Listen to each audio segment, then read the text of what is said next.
Le temps de pleurer est déjà passé. Le temps de souffrir est déjà passé. Le temps de s'inquiéter est déjà passé. Le temps de se lamenter est déjà passé. Moi j'ai rencontré l'amour. J'ai trouvé l'amour. J'ai reçu l'amour. Le véritable amour. Que vous m'aimiez, oh, que vous ne m'aimiez pas, oh, qu'on m'accepte, oh, ou qu'on me rejette, qu'on m'acclame, oh, qu'on se moque de moi, ça n'est pas important, pas très important, car moi je sais une chose, Jésus m'a aimé, oh.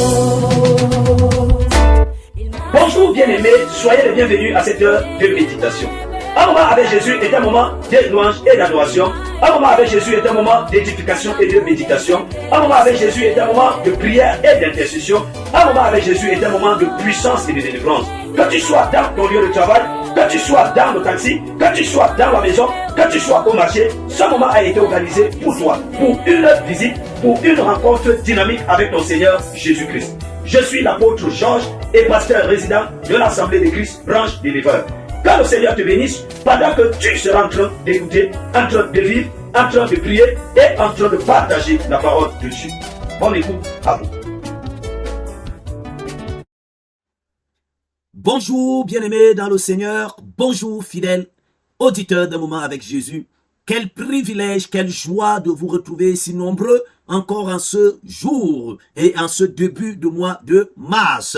Un moment avec Jésus est un moment de partage, est un moment de communion, de louange et d'adoration, un moment de prière, un moment où le Seigneur Jésus est en train d'œuvrer dans notre vie. Oui, bien-aimés, pendant que nous sommes en train d'entrer au mois de mars, je voudrais encore saluer tous ceux qui sont fidèles à ce moment, tous ceux qui partagent nos méditations, tous ceux qui sont amoureux de ce moment. Oui, que le Seigneur te bénisse, que le Seigneur te soutienne, que ce mois soit un mois de révélation, un mois de restauration, un mois de victoire. Oui, bien-aimés, nous parlerons de victoire en ce mois de mars. Je déclare ta vie victorieuse, je te déclare vainqueur dans toutes tes batailles, dans tous tes défis, dans tous tes combat. Que l'Éternel, le Dieu d'Abraham, le Dieu d'Isaac et le Dieu de Jacob, le Dieu de l'Alliance, se souvient de toi pendant ce mois de mars, qu'il intervienne en ta faveur, qu'il te préserve, qu'il te protège, qu'il te garde tout au long de ce mois de mars et qu'il te fasse entrer dans le magasin de son trésor, afin que tu choisisses ce qui est bon pour toi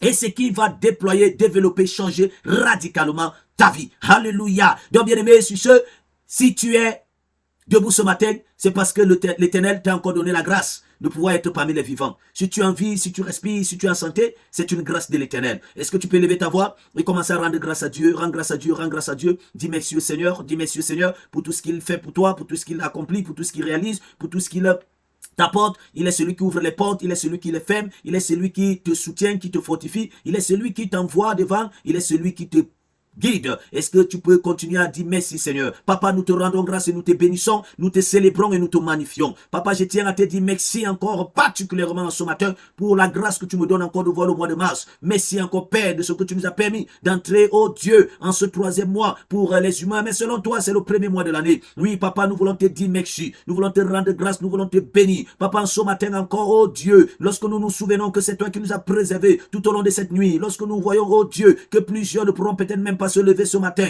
plusieurs ne seront même pas debout ce matin. Je me rappelle, il y a quelques jours, quelqu'un s'est couché, mais le matin, il n'était plus, il était parti. Seigneur, c'est une grâce, un privilège pour nous de nous tenir encore debout. Plusieurs sont couchés à l'hôpital, plusieurs sont dans des maisons de famine, plusieurs sont en prison, plusieurs sont séquestrés, sont traumatisés par la vie. Mais Seigneur, tu nous as fortifiés, tu as préservé nos vies, tu as pourvu à nos besoins. Comment ne pas t'adorer, comment ne pas te dire merci, comment ne pas t'élever, comment ne pas te magnifier. Oui, bien-aimé, tu vas encore une fois de plus demander pardon au Seigneur ce début d'année, de mois. Tu vas demander pardon au Seigneur pour tous tes manquements, pour toutes tes offenses. Tu vas demander pardon au Seigneur pour toute ta rébellion, pour toute ta désobéissance. Oui, élève ta voix et commence à prier. Père, dans le nom de Jésus, je viens te demander pardon. Je reconnais, je sais, oh Dieu, que j'ai péché contre toi. Papa, nous reconnaissons en tant qu'enfants de Dieu, en tant que peuple de Dieu, que nous avons fait certainement ce qui est mal à tes yeux. Mais ce matin, pendant que nous nous tenons devant ton trône, devant ta face, nous nous prosternons et nous venons te demander pardon. Nous te demandons pardon pour nos manquements, pour nos offenses. Nous te demandons pardon pour nos rébellion. Nous te demandons pardon pour notre désobéissance. Oui, Père éternel, pour notre insensibilité, notre incrédulité et même notre manque de pardon. Seigneur, nous te demandons pardon et nous te supplions, toi, l'agneau de Dieu, qui ôte le péché du monde, viens ôter tout péché dans nos cœurs et donne-nous davantage, oh Dieu de grâce, d'être agréable à tes yeux. Pardonne-nous, oh Dieu, par le sang de l'agneau, le sang qui a été versé pour la rémission de nos péchés. Que ce sang parle à notre faveur et que nous soyons pardonnés ce matin au nom de Jésus. Oui, bien-aimé, tu vas encore prier.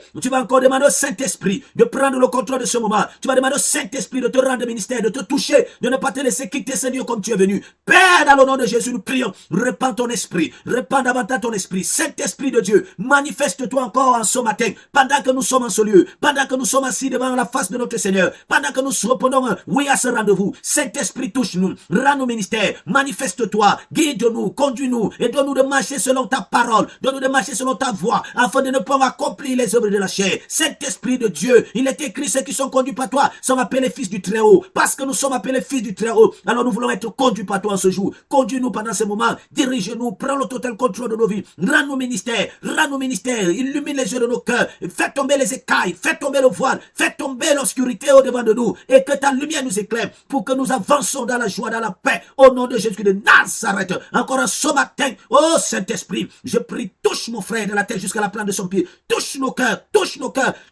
et que nos cœurs soient transformés, au nom de Jésus de Nazareth. Oui, bien aimé, tu vas encore prier, tu vas prendre l'autorité, tu vas commander à la puissance de Dieu de se manifester. Et que toute autre puissance, tout autre esprit qui n'est pas de Dieu soit renversé, soit paralysé. Élève ta voix et commence à prier. Masotolo bragadala bazunte. Ah, Père, dans le nom de Jésus, nous commandons à tout esprit, nous paralysons toute œuvre qui n'est point de toi. Nous déracinons, nous détruisons le projet et leur agenda ce matin, au nom de Jésus. Toute atmosphère bloquée, fermée, soit ouverte ce matin. Soit ouverte, toute porte que l'ennemi a fermée dans nos vies. Nous ouvrons cette porte ce matin et nous décrétons et déclarons que la main de l'Éternel se pose sur nous et la victoire est notre partage. Nous vous terrassons, hommes forts, femmes fortes. Nous vous terrassons, entité, hôtel satanique. Nous vous terrassons, alliance diabolique, esprit de mort, esprit de stagnation, de stérilité, de misérable, de misère, esprit de pauvreté. Nous vous terrassons ce matin, nous vous paralysons ce matin et nous déclarons que c'est la puissance et le règne de Dieu agit encore ce lieu. Père, lève-toi et disperse nos ennemis encore ce matin au nom de Jésus de Nazareth. Père, je prie pour mon frère, pour ma soeur, pendant que nous sommes à tes pieds comme Marie et que nous avons choisi la bonne part. Père, nous prions au Dieu, Papa, comble-nous en ce matin, comble nos attentes. Tu connais les attentes de mon frère, tu connais les attentes de ma soeur. Que personne ne quitte cette méditation comme il est venu, que quelque chose se produise, se passe dans le cœur, dans la vie de mon frère et de ma soeur. Oh Dieu, que les forteresses soient renversées, que les barrières soient détruites, que les verrous soient cassés, que les portes fermées s'explosent et que chacun puisse entrer dans la bénédiction que tu as réservée pour lui en ce mois de mars et en ce jour. Seigneur, que ton nom soit glorifié. Merci encore, Père, parce que tu agis au-delà de nos attentes. Au nom de Jésus de Nazareth, nous avons prié. Amen. Oui, bien-aimés, nous allons encore ce matin louer le Seigneur, célébrer le Seigneur, glorifier son nom. C'est parti. Allez.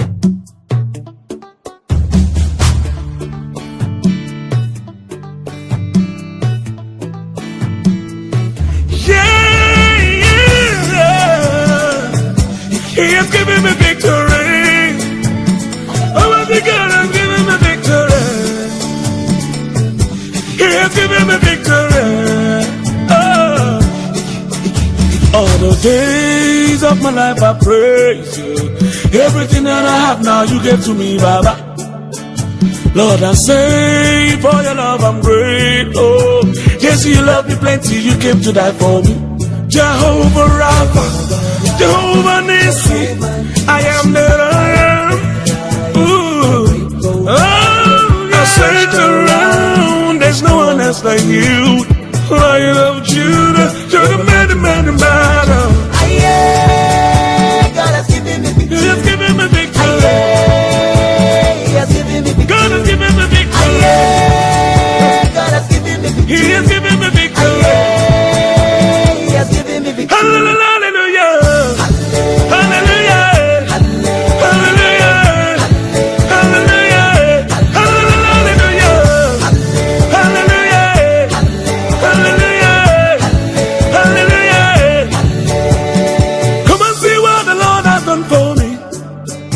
He has taken away my sorrows and now I'm free. I got me buru, hallelujah, buru. I got my power, hallelujah, power. Because of Jesus, every day that shakara they do. Double, heavenly blessing, I am at receive. Ah, yeah. God, in your grace and mercy is always to follow me. Yeah. He has given me victory. He has given me victory. God has given me victory. God has given me victory. He has given me victory. He has given me victory. Hallelujah.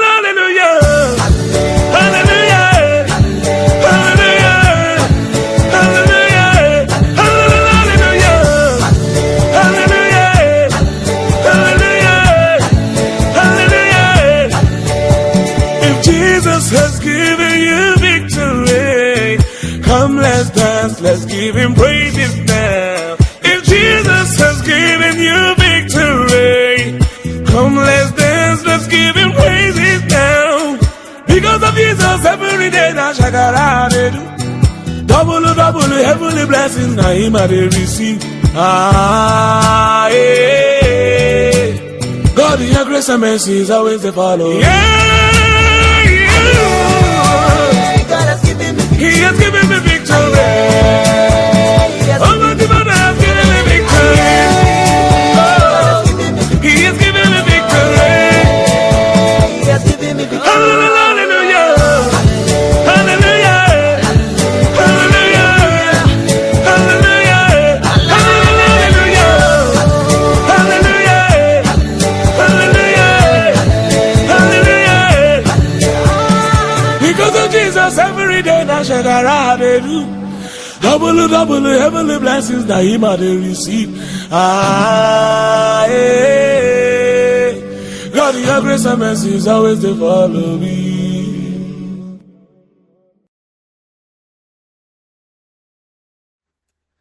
Alléluia, gloire à Jésus, gloire à Jésus, gloire à Jésus. Nous sommes plus que vainqueurs. Alléluia, nous sommes plus que vainqueurs. Amen. Gloire à Jésus. Tu es béni, toi qui as célébré le Seigneur ce matin. Amen. Bien-aimés, nous sommes en début du mois de mars et nous allons aussi commencer un autre enseignement en cette semaine. Amen. Nous avons déjà vu, nous avons parlé de la croix, nous avons parlé du sang de Jésus et aujourd'hui, nous parlerons de la résurrection. Amen. Mais avant de parler de la résurrection, je voudrais un peu déjà te dire que nous ne pouvons pas parler de résurrection s'il n'y a pas de mort. Nous savons tous que Jésus est mort à la croix. Jésus est mort à la croix. Et la Bible nous dit, certainement nous reviendrons de là dans cela un jour, la Bible nous dit que lorsque Jésus est mort, il y a quelque chose qui se passait. La mort de Jésus n'était pas une mort simple. La mort de Jésus était une mort prophétique. La mort de Jésus était une mort de puissance. La mort de Jésus était une mort dont Dieu avait planifié. La Bible dit que lorsque Jésus est mort, il y a quelque chose qui s'est passé. Les ténèbres ont envahi la terre. Les ténèbres ont envahi la terre parce que la lumière du monde venait de s'éteindre. Bien aimé, lorsque la lumière s'éteint, automatiquement les ténèbres envahissent. Lorsque la lumière s'éteint, automatiquement les ténèbres envahissent. Donc lorsque Jésus est mort, directement, on était en plein 15 heures, les ténèbres ont rempli directement la terre, ont couvert la terre. Le soleil avait été arrêté, avait été voilé et les ténèbres couvraient la terre. Ça c'est la première des choses. La deuxième des choses, c'est que le voile du temple qui séparait le lieu saint du lieu très saint, le voile du temple qui ne permettait pas aux uns et aux autres d'entrer directement dans la salle, dans le lieu très saint, à part le sacrificateur, elle s'est fendue du haut jusqu'au bas, du haut jusqu'au bas, et laissant l'accès libre vers le lieu très saint. Et là, Dieu est en train d'inaugurer le retour à la communion, à la présence de Dieu par le peuple. Amen. Parce que dans le lieu très saint, il n'y avait que le souverain sacrificateur, même pas le sacrificateur, mais il n'y avait que le souverain sacrificateur qui entrait dans ce lieu-là. Mais la mort de Jésus était là pour que nous puissions être réconciliés. C'est pourquoi l'apôtre Paul dit, Christ nous a réconciliés avec Dieu. Ou bien même, il dit que Dieu a réconcilié l'homme avec lui-même. Avec lui-même. Amen. Donc nous avons été réconciliés à partir de cette déchirure du voile. Amen. Donc aujourd'hui, il n'y a pas deux parties. Et c'est pourquoi l'apôtre Paul dit, des deux, il en a fait un. Amen. Donc nous étions séparés, il a renversé le mur de l'iniquité par sa mort. Il a détruit le mur de l'iniquité et il nous a réconciliés. Il a rétabli la communion, il a rétabli l'intimité entre Dieu et nous. Amen. C'est pour vous dire que la mort de Jésus n'est pas une mort vulgaire, n'est pas une mort anodine. Non, c'est une mort bien planifiée. Amen. Parce que Jésus n'est pas mort pour mourir, il est mort pour sauver l'humanité. Amen. Et aujourd'hui, nous parlerons de la résurrection. Amen. Disons, cette semaine, nous parlerons de la résurrection. Certainement, demain, je vais revenir sur la mort pour que tu comprennes bien pourquoi on doit parler de la résurrection. Donc, nous parlerons de la résurrection. Amen. Bien aimé, plusieurs d'entre vous, vous avez entendu parler de la résurrection. De la résurrection. Amen. Mais jusqu'ici, il n'y a qu'une seule personne qui a ressuscité. Et cette personne, c'est Jésus. Amen. C'est quoi la résurrection? C'est d'abord quoi la résurrection? La résurrection, amen. La résurrection, en fait, selon la Bible, est le passage physique et surnaturel de la mort à une vie nouvelle et impérissable, opérée par la puissance de Dieu. Donc, c'est le passage physique et surnaturel de la mort à une vie nouvelle et impérissable. Ça veut dire que immortel. Ça veut dire celui qui est ressuscité ne meurt plus. Amen. C'est pourquoi vous allez dire, mais Lazare a été ressuscité, la fille de Jairus a été ressuscitée, Tabitha a été ressuscitée, mais sauf que tous sont encore morts. Mais on dit, c'est le passage physique et surnaturel de la mort à une vie nouvelle et impérissable, opérée par la puissance de Dieu. Donc, la résurrection ne désigne pas une simple réanimation. Donc, Lazare a été réanimé, Tabitha a été réanimée, la fille de Jairus a été réanimée. Mais la résurrection ne désigne pas une simple réanimation, mais est une transformation radicale de l'être, le corps devenant quoi? Incorruptible et glorieux. Amen. Donc, lorsqu'on parle de résurrection, on parle d'un passage physique et surnaturel de la mort à la vie. Amen. De la mort à la vie. Et une vie quoi? Impérissable. C'est-à-dire une vie qui ne peut plus périr. Une vie qui ne peut plus périr. Amen. Et on vous dit que la résurrection ne désigne pas une simple réanimation. Amen. Quelqu'un peut mourir, mais vous le réanimez. Mais le fait que vous le réanimez, il renaît avec un corps de jour, le corps du péché. Amen. Il est ressuscité avec un corps, toujours un corps de maladie, un corps de souffrance. Amen. Mais la résurrection est en fait la transformation radicale. Amen. C'est la transformation radicale de l'être, le corps devenant quoi? Incorruptible et glorieux. C'est pourquoi lorsque Jésus est ressuscité, son corps était glorieux. Et lorsque Marie voulait le toucher, il a dit, ne me touche pas parce que je ne suis pas encore allé me montrer vers le Père. Donc son corps était glorieux. C'était le même corps auquel on l'a enterré. Mais sauf que ce corps avait subi une transformation glorieuse. Amen. Mais c'était toujours le même corps. C'est pourquoi il avait tous les mêmes blessures. Il avait les mêmes cicatrices au niveau de ses côtes, au niveau de ses mains, mais c'était le même corps, mais sauf qu'en ce moment-là, ce corps était glorifié. Alléluia. Amen. Amen. Est-ce qu'on est ensemble? Donc, la résurrection, bien-aimé, est tellement essentielle pour la vie du chrétien que tu es.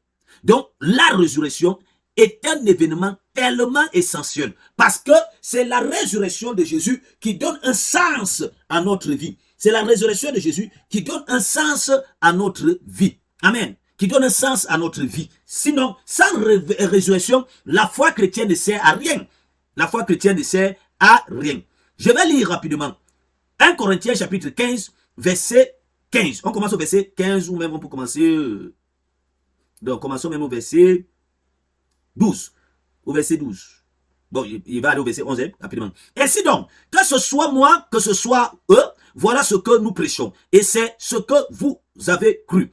Or, si l'on prêche que Christ est ressuscité des morts, comment quelques-uns parmi vous disent qu'il n'y a point de résurrection des morts? S'il n'y a point de résurrection des morts, Christ non plus n'est pas ressuscité. Et si Christ n'est pas ressuscité, notre prédication est donc vaine. Et votre foi aussi est vaine. Donc si Christ n'est pas ressuscité, votre foi est quoi? Elle est vaine. Donc la foi chrétienne n'existe plus. Il se trouve même que nous sommes de faux témoins à l'égard de Dieu, puisque nous avons témoigné contre Dieu qu'il a ressuscité Christ, tandis qu'il ne l'aurait pas ressuscité. Si les morts ne ressuscitent point, car si les morts ne ressuscitent point, Christ non plus n'est pas ressuscité. Et si Christ n'est pas ressuscité, votre foi est vaine, il le répète. Vous êtes encore dans vos péchés. C'est ce que Paul dit. Donc il n'y a pas eu de pardon. Et par conséquent, aussi ceux qui sont morts en Christ sont perdus. Si c'est dans cette vie seulement que nous espérions en Christ, nous sommes les plus malheureux de tous les hommes. Verset 20. Mais maintenant, Christ est ressuscité des morts. Il est les prémices de ceux qui sont morts. Car puisque la mort est venue par un homme, c'est aussi par un homme qu'est venue la résurrection des morts. Et comme tous meurent en Adam, de même aussi, tous revivront en Christ. Amen. Comme tous morts en Adam, de même aussi, tous revivront en Christ. Donc, bien aimé, la résurrection est capitale pour la vie d'un homme. La résurrection est capitale pour la vie d'un chrétien. Et vous l'avez bien entendu, si nous ne croyons pas à la résurrection, alors notre foi est vaine. Donc tous ceux qui ne croient même pas à la mort et à la résurrection de Christ ne peuvent pas prévaloir ou prétendre qu'ils ont la foi. Et c'est ce que Paul est en train d'expliquer. Parce que en ce temps-là, il y avait un courant de pensée qui disait que Christ, en fait, que la résurrection n'existe même pas. Et ce courant de pensée-là, c'était plus les Sadducéens. Amen. Parce qu'il y avait en ce temps, il y avait les pharisiens, il y avait les sadducéens, il y avait les scribes. Amen. Donc, c'était des clans ou des groupements qui composaient, en fait, le temple en ce temps-là. Donc, les pharisiens croyaient à la résurrection, mais c'était des hommes de la loi. Amen. C'était des hommes de la loi. Pendant que les sadducéens ne croyaient pas à la résurrection. Ils ne croyaient ni au ministère des anges, ils ne croyaient pas à la résurrection. Bon, les scribes, ils n'étaient que là pour écrire. Dieu leur révélait des choses et ils écrivaient. Alléluia. Donc, la résurrection, en ce temps, était combattue. Donc, il y avait deux camps. Certains croyaient à la résurrection et d'autres n'y croyaient pas. Amen. Et Paul ici, lorsqu'il va écrire au Corinthe, il va les faire parce que ce vent est arrivé jusqu'à Corinthe pour dire que non, la résurrection n'existe pas, que la Christ n'est pas ressuscité et donc la résurrection n'existe pas. Et Paul va dire que si vous dites que la résurrection n'existe pas, c'est que l'évangile dont nous avons prêché est vain.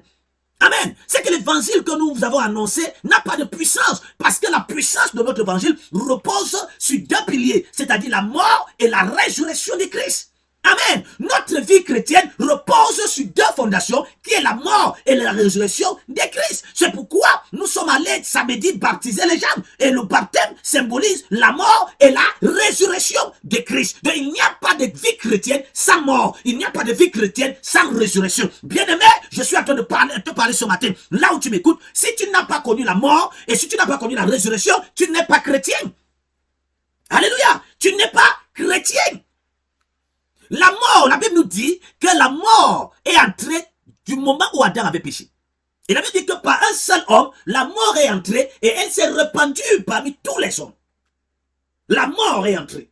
Et la parole de Dieu nous fait comprendre que parce que Adam avait chuté et le diable avait saisi en lui les clés de la mort et les clés du séjour des morts. Ça veut dire que c'est le diable qui commandait, qui contrôlait la mort de l'homme. Il décidait quand est-ce que tel doit mourir, quand est-ce que tel doit vivre. C'est le diable qui avait ce contrôle. Et tous les hommes étaient à la solde du diable à cause du péché d'Adam. Donc la mission de Jésus n'était pas de venir simplement naître sur la terre et marcher et monter et descendre. Non, la mission de Jésus était de venir sur la terre pour mourir. Or, la mort de Jésus, c'était le seul moyen par lequel Jésus devait passer pour aller arracher les clés de la mort et du séjour des morts. Donc si Jésus, en mourant, n'était pas ressuscité, alors la vie chrétienne n'allait pas avoir lieu. L'église ne serait pas née parce que l'église naît après la résurrection de Jésus. Donc, la Bible dit qu'il allait dans le séjour des morts. Il allait dans la mort pendant 3 jours. Il allait prêcher l'évangile même en enfer pendant au séjour des morts pendant les 3 jours. Et la Bible nous dit qu'au jour de la résurrection, c'est-à-dire 3 jours plus tard, Jésus est ressuscité et les séquelles, les tombeaux s'ouvraient, les sépulcres s'ouvraient et les saints sortaient et entraient dans la ville et témoignaient. Amen. Donc la résurrection n'est pas une histoire. La résurrection est une réalité. Ça, c'est ce qu'il faut comprendre. Et de deux, tu vas comprendre que la résurrection vient davantage nous donner l'espérance de la vie éternelle. Amen. La résurrection vient nous donner l'espérance de la vie éternelle. Ça, il faut que tu comprennes ça bien. Personne avant Jésus ne parlait de vie éternelle. Personne avant Jésus n'avait connu de vie éternelle. Donc c'est pourquoi la Bible nous dit que Dieu a tant aimé le monde. Il a tant aimé le monde qu'il a donné son Fils. Afin que quiconque croit en lui ne périsse point, mais qu'il ait la vie éternelle. Or, cette vie éternelle, nous l'obtenons non pas parce que nous avons simplement, nous partons à l'église. Non, nous l'obtenons parce que nous avons accepté mourir et ressusciter avec Jésus. Parce que Jésus est la voie de la résurrection. il est les prémices, c'est ce que Paul dit, il est les prémices de la résurrection. Donc par la résurrection de Jésus, nous pouvons voir là aussi que nous-mêmes aussi, nous ressusciterons. Amen. Nous pouvons voir par là que nous-mêmes, nous allons quoi? Ressusciter. Est-ce que je suis en train de parler à quelqu'un ce matin? Est-ce que je suis en train de te parler? Oui, bien aimé, par là, nous montrons que nous allons ressusciter. Et je vais un peu te citer quelques.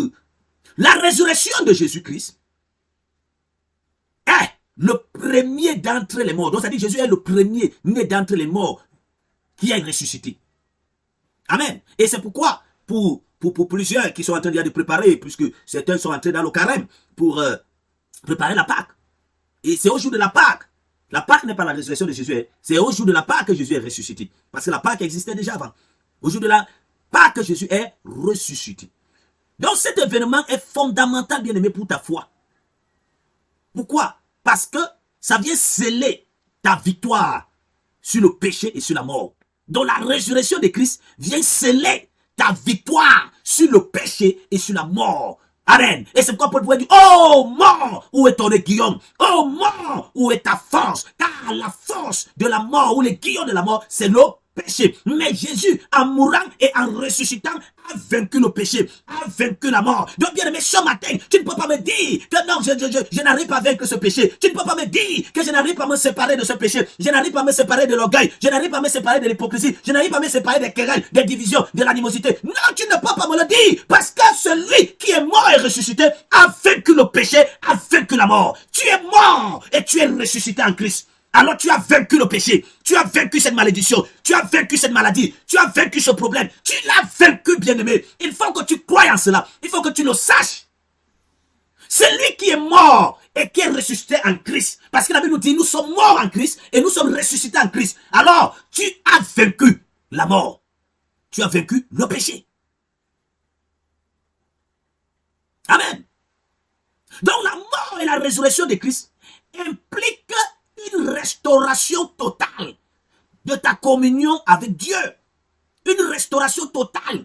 Corps, âme et esprit. Communion avec Dieu.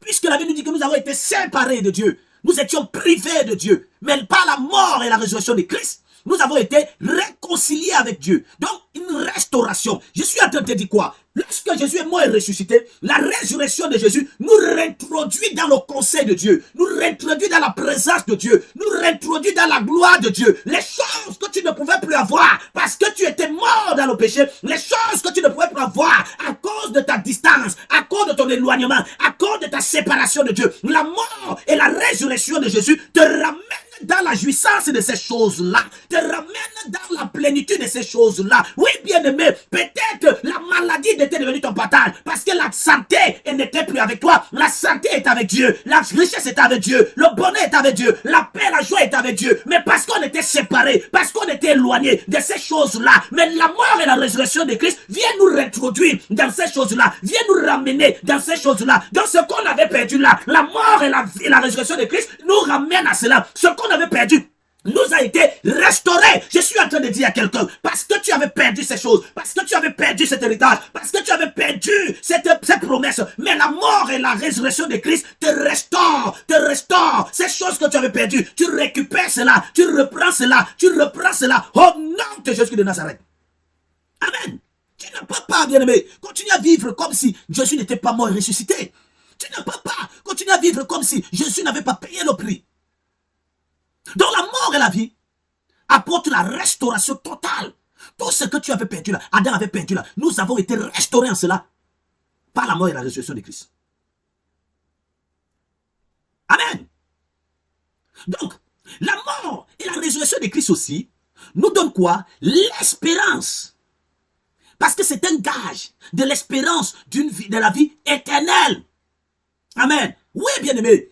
Nous sommes convaincus, pour ceux qui croient à la résurrection, qu'au dernier jour, nous serons quoi? Ressuscités. L'apôtre Paul dit qu'au son de la trompette, en un clin d'œil, nous ressusciterons et nous irons vers les hauteurs, vers les airs, à la rencontre de notre Seigneur. Donc au son de la trompette. Donc tous ceux qui sont morts physiquement, tous ceux qui sont morts physiquement, au son de la trompette, vont ressusciter. Ils vont sortir des tombes, ils vont sortir des sépulcres et ils iront vers la rencontre de notre Seigneur. Bien-aimé, il ne faudrait pas que tu rates cela. Alléluia, je ne raterai pas cela et je prophétise que tu ne rateras pas cela. Tu connaîtras aussi la résurrection.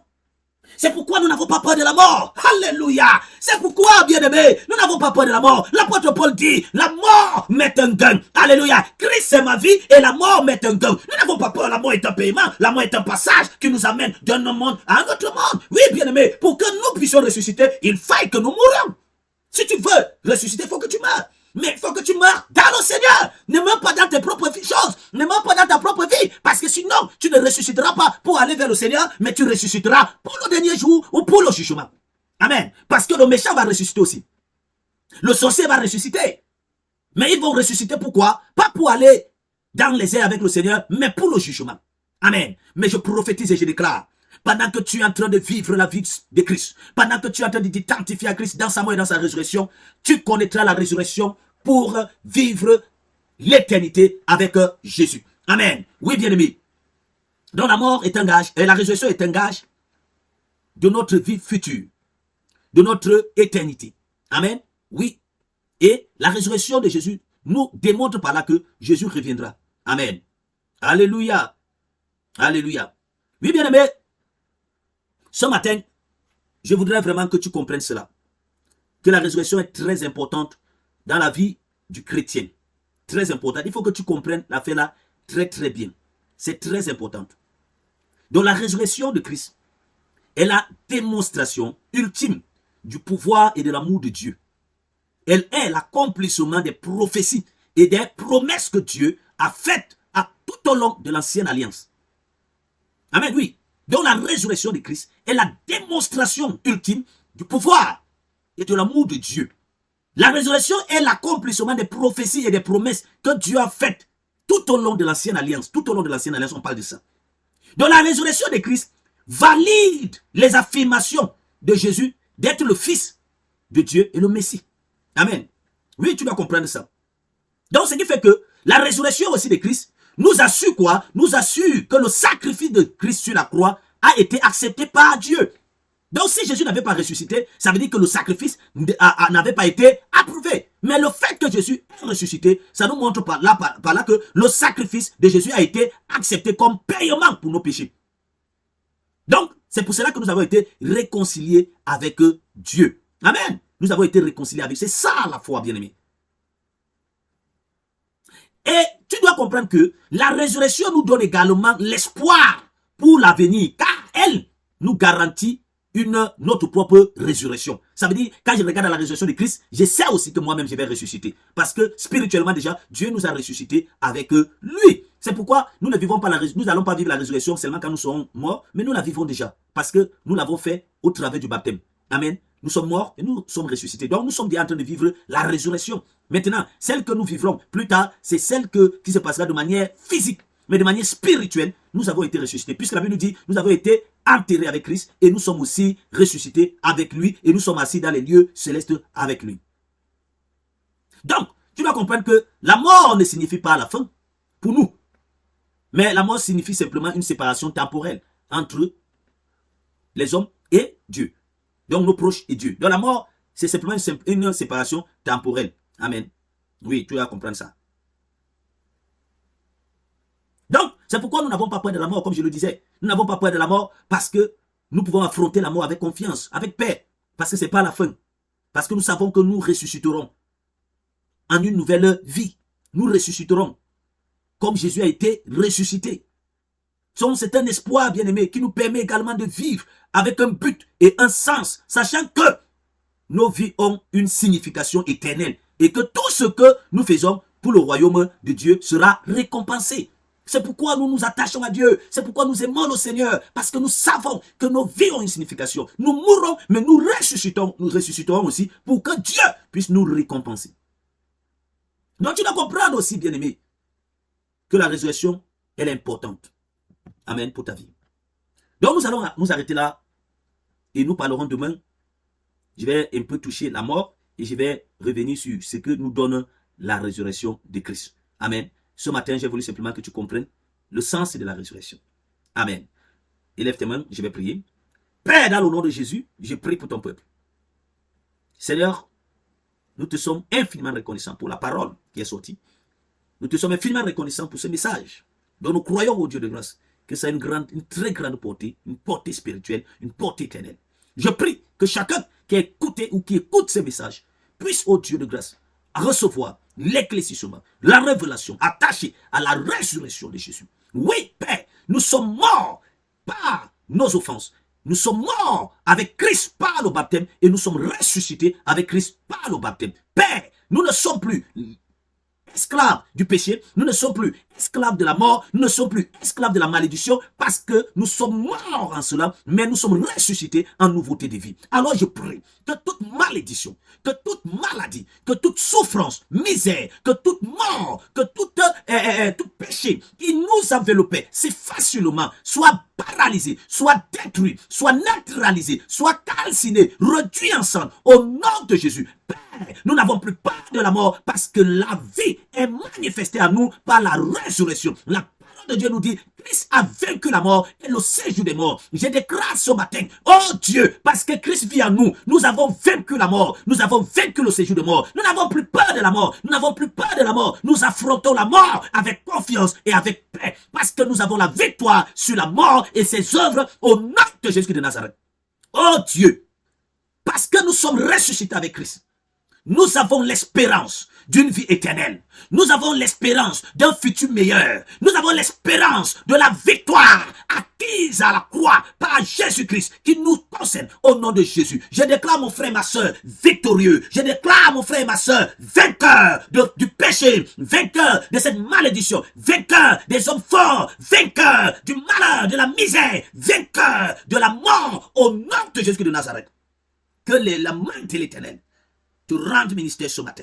Que la puissance du Saint-Esprit te couvre ce matin. Et que la révélation de la parole de Dieu t'éclaire et t'amène à l'accomplissement des promesses de l'Éternel dans ta vie. La résurrection de Christ est l'accomplissement de la prophétie et des promesses de Dieu pour nos vies. Alors je déclare que ces promesses prennent effet dans ta vie en ce jour au nom de Jésus de Nazareth. Que le Seigneur, le Dieu d'Abraham, d'Isaac et de Jacob, se révèle à toi. Et par sa main puissante, que tu vives une vie de vainqueur, une vie de conquérant, une vie triomphante au nom de Jésus de Nazareth. Que l'Éternel t'accompagne, qu'il te soutienne, qu'il te fortifie tout au long de cette journée. Et que par sa main puissante, que tu vives et tu voies sa gloire au nom de Jésus de Nazareth. Que Dieu vous bénisse abondamment. Au nom de Jésus que j'ai prié. Amen. Alléluia. Gloire à Jésus. Donc, bien-aimé, ce soir, dès qu'il est 17h, soit au foyer Bambili du côté de l'éleveur après le stade Maracana, dès 17h, nous avons un très grand programme où nous allons mettre fin à la moquerie dans notre vie. Oui, bien-aimé, la moquerie doit cesser dans ta vie. Oui, on s'est déjà tellement moqué de toi, on t'a tellement insulté, on t'a tellement traité de tous les noms, on t'a tellement condamné, on t'a même classé, mais ce soir, Dieu arrêtera la moquerie dans ta vie. Dieu arrêtera la moquerie dans ta vie ce soir. Donc, bien-aimé, ne manque pas ce programme. Ça sera phénoménal, ça sera extraordinaire, ça sera électrique, explosive. Et pendant que je suis en train de parler, je ressens déjà l'onction qui monte et je sais que Dieu te surprendra, te touchera, te visitera ce soir. Ne viens pas seul, invite les voisins, les amis, les collègues, venez nombreux parce que le Seigneur a un rendez-vous avec toi ce soir et il te visitera. Donc, prépare-toi et sois à l'heure. Que le Seigneur vous bénisse abondamment. Très bonne journée à vous. Ciao, ciao. Et tout à l'heure, on se retrouve pour des moments exceptionnels. Bye bye. À plus.